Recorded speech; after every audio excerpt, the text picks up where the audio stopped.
I wanna learn an infinite. Fuck, I did the wrong thing immediately.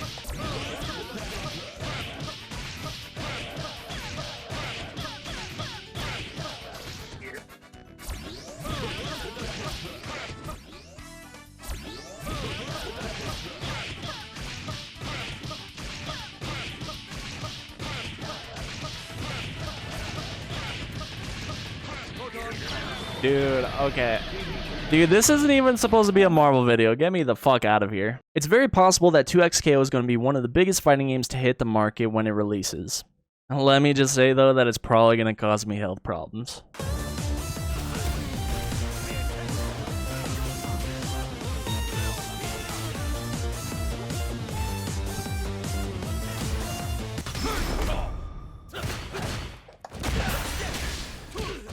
Nice. If you guys have no idea what I'm talking about, 2XKO is a 2v2 game, but it's going to have a mode where you and a teammate can work together on one team versus another team together online. This isn't anything new, but I had a whole bunch of people saying that, oh man, I'm super looking forward to playing 2XKO with you or against you or whatever the case may be, and I was like, oh yeah, I'm excited too. I'm excited for this mode. I think it's a really cool thing that we haven't really seen before, at least in the mainstream light. And yes, while I'm looking forward to playing against my friends and having my friends on my team, the more I thought about it, the more I started to have my smile fade on the matter.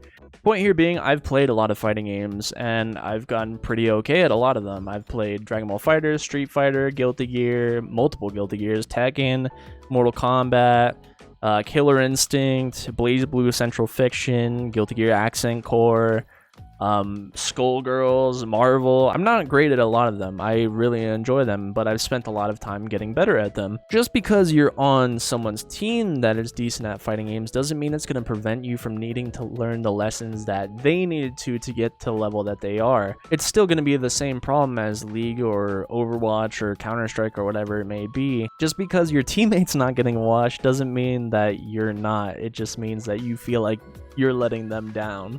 So badly have I tried. Listen, we're all fighting game players here, I'm pretty sure. So we have all tried to get our non-fighting game friends into fighting games, and we know how much of a struggle it is. Your friends are still going to be running into the exact same roadblocks that they were before. Hopefully not having the $60 wall there is going to help some people give it more of a try, but at the end of the day, they still have to find their reason to fight and why they want to fall in love with fighting games. A lot of the times it's just seeing some really cool stuff happen, and then them wanting to do that cool thing. One of the bigger problems I've run into trying to show friends fighting games has been them wanting to play me, which I get it. They want to play against their friend because we're friends and they want to play games together, and that's great and stuff, but oftentimes I'm at such a higher level than they are that I just end up cooking. Like, Dragon Ball FighterZ is the worst game that any of my friends could play against me if they're new, because I can play any of those characters decently to some capacity. I've spent so much time learning in that game, it's like hard to nerf yourself. Like, even with the team that I'm the worst at in the game, I'm still cooking all my friends really bad, and they don't want me to hold back. So other games, it's a little bit more fair. Like Street Fighter, for example, if I pick an off character, they might have an okay shot. I still have the fundamentals that I do, so I'll probably win. Playing a game like Tekken, like if I play an off character, there's a lot better of a shot because I don't know the roster like that. Like, I have an Asuka, I have a Jin, I started learning Lydia, but I've been away from the game for a little while. And then Mortal Kombat. Mortal Kombat's a game that just randoms get into. Like, for some reason, Mortal Kombat reaches through the casual barrier and people are down to give that game a shot. Maybe it's just the story, maybe it's the characters, I don't really know. But it's not all that long ago, it was me and my roommate, our old roommate, and then my roommate's brother just all messing around playing Mortal Kombat, and I was cooking everybody if I was picking like Reptile or whoever I was playing at the time, or Sub-Zero. But you know, if we were on random select, it was a lot closer. Granted, I still have my fundamentals, but it was just a good time. Fighting games are a good time to get into casually with friends. I think the optimal way is having a bunch of newer players, or like, you know, players around the same level or aren't that far apart, getting into it together, because that's when you're going to have your most fun with the game. I think it's going to be really rough for someone like me because I don't have a lot of fighting game friends. I need to make more fighting game friends. Like I said, I have Vince and I have Peter, and Vince wants to duo queue with me. Vince wants to fight me.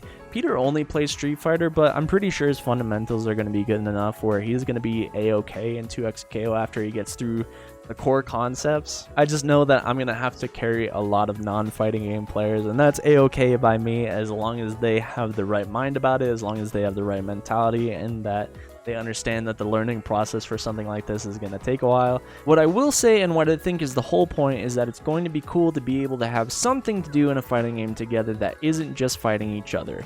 Huge thing in 2XKO's core is that out of what I've heard, it's going to be free, so that's one barrier, and I think having a friendly face is going to alleviate some of the intimidation factor of getting into a fighting game, where normally you'd just be faced with opposition. Even though my roommate doesn't play fighting games, he said he was down to get in the mix as long as he didn't mind that I carried. In spite of everything, I'm really looking forward to 2XKO as a whole and messing around with this mode, but also seeing what characters are on the way. I don't know if he's confirmed or leaked, but I would really like to see Jin in the game. As of right now, my team is likely Yasuo and Echo, or maybe Jinx and another. What's your team gearing up to look like, and do you have any friends that you're going to be carrying, or are you going to be the one that's getting carried? My name is Sen, and I'll see y'all later.